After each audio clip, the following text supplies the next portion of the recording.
Alright guys, what's up? It's Mercules here, and this is going to be Halo Help Me number 3.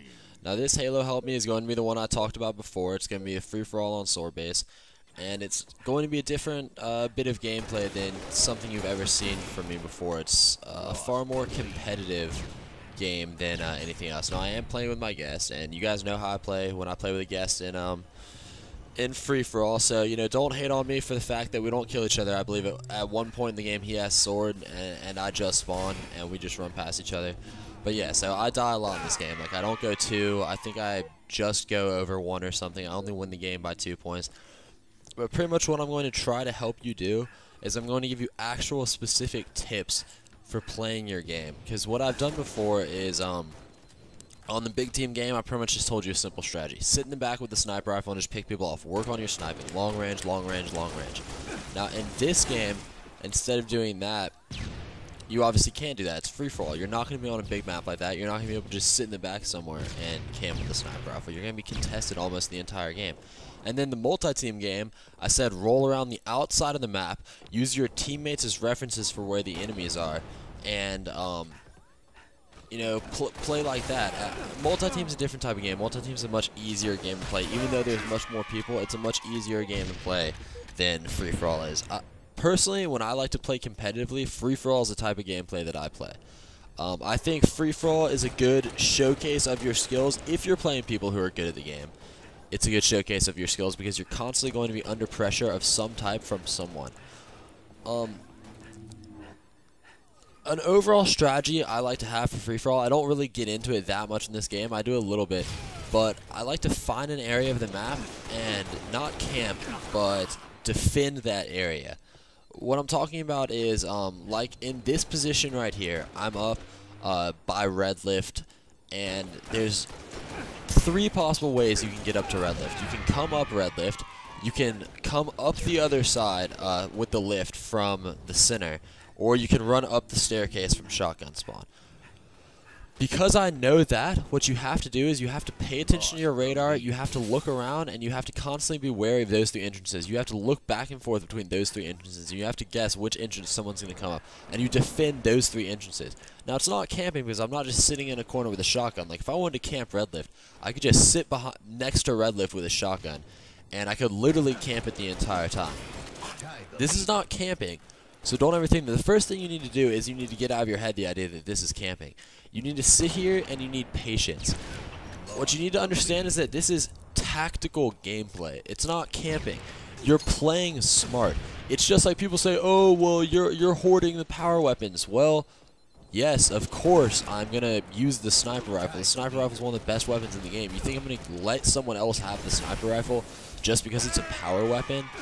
I mean, I'm going to use the weapons that are the best weapons in the game because that's the way you're going to play the best. I mean, you think Dutchy's just like, oh, well, I don't need the sniper rifle because I'm so good. I'm just going to stick with the DMR the entire game, and I'll just give the power weapons to everyone else. No, that's not how you play the game. Halo has always been a game of map control and weapon control. So, like I'm saying, right now, the things you need to understand are control an area of the map. That's the simplest way to do well in a free-for-all game, and I'm not telling you camp. Don't go up to Greenlift and don't just hang out with the sword. Now, that's some not very cool shit. It kind of bothers me when people do that. You can get a lot of kills really fast. It's kind of a cheap strategy. If you want to do that, hey, you can do that. That's not the way I like to play. I like to hold down area of a map. On sword base, particularly this area right here that I'm at, the 2nd level shotgun spawn. Even though I drop down now, is my favorite place to hang out in this game. And obviously there I don't kill my guests, but no big deal.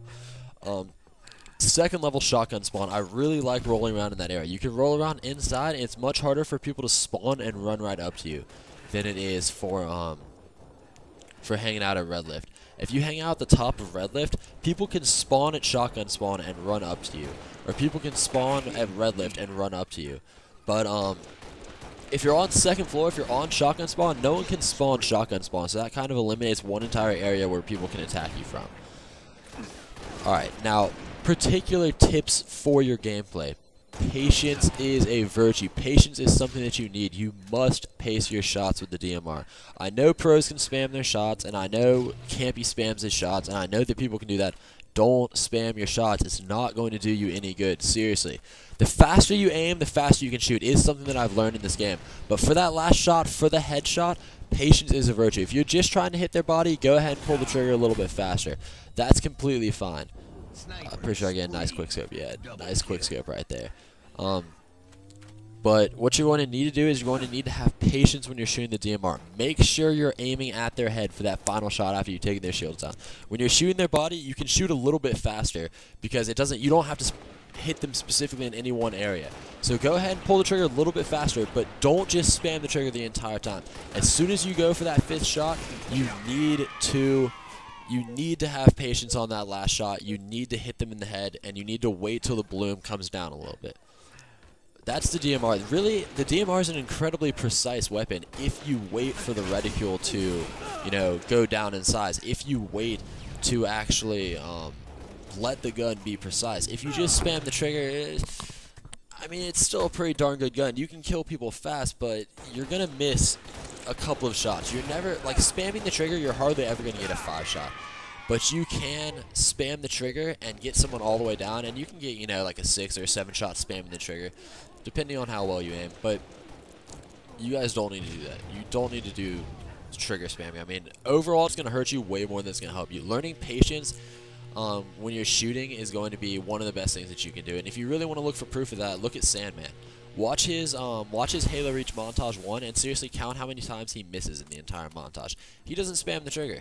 He paces his DMR shots and he almost never misses. Now, he's the prime example of it because he's almost a perfect player.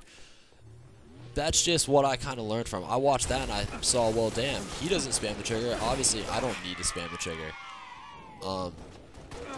But let's see, what else? Oh yeah, with the sniper rifle, tracking. I'm pretty sure that's what it's called. I'm not 100% positive that's what it's called. But I'm fairly positive that when you place the aimer in front of someone or where someone's going to be, and then you wait for them to walk into it, that's called tracking. You already saw me do that a little bit with the quick scope I got, the nice sniper double kill I got earlier in the game. I'm pretty sure that you saw me do some tracking there. I placed the sniper at head level around the corner where I think he's going to walk, and then I go ahead and I wait for him to walk into it. That's something I do a lot in free-for-all games, is if I'm sitting somewhere and I see someone on the radar and it looks like they're about to walk around the corner, I place my sniper rifle at head level exactly like that. Now, I don't do a very good job of killing that guy, and obviously I get murked, but what I'm saying is I had the sniper rifle at head level, and if my reflexes had been a little bit faster, I would have been able to take him out right when he walked around the corner. That's something you guys need to start being able to do. If you know someone's going to walk around the corner, find head level. That's the hardest thing to do, honestly, is finding head level. And put the sniper rifle at head level, wait till they walk around the corner. That's the quickest way you're going to be able to kill them. Because a lot of times, if you're already prepared, they're not going to know where you are. If I'm sitting right here, they're going to know I'm back in that area, but they're not going to know precisely where I am. Now, most normal players will run around the corner at ground level. Because of that, there's only one possible way they can come around the corner if they go ground level. So you can hit them much you see, exactly like that right there. What I just did right there is exactly what I'm talking about. Now, I pathetically missed some no-scopes here, but that's not the point because that was still a nice snipe before. Now, good players, though, what they'll do is they'll jump around the corner. So just be prepared for that. I usually try not to walk at ground level around the corner just because of exactly what I do to people. I know that that can happen to me, but it doesn't happen too much.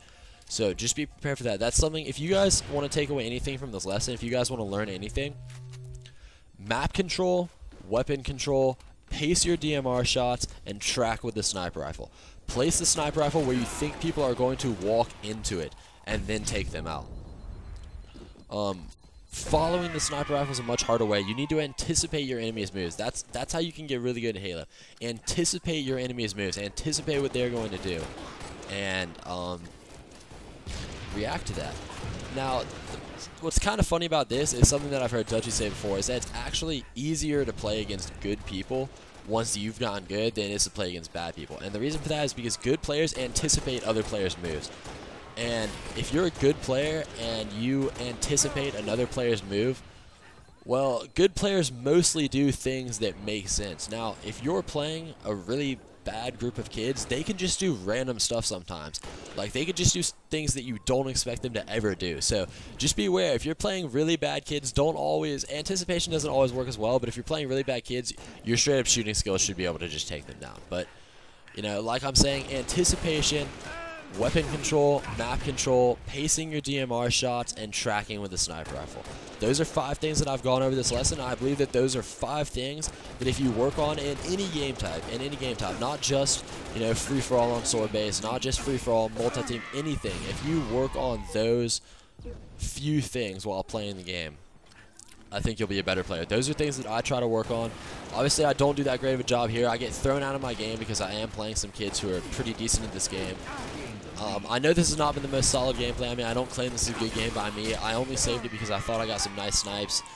And, you know, the kids I was playing weren't retarded for once. So, I hope you guys enjoyed watching this gameplay. I'm probably not going to post too many other competitive gameplays like this, personally, because I don't enjoy watching them. I don't think they're as fun as watching me go like 25-0 or something like that. But, hey, I hope you liked it. So, this has been Halo Help Me. I hope you guys like, favorite, and subscribe for more.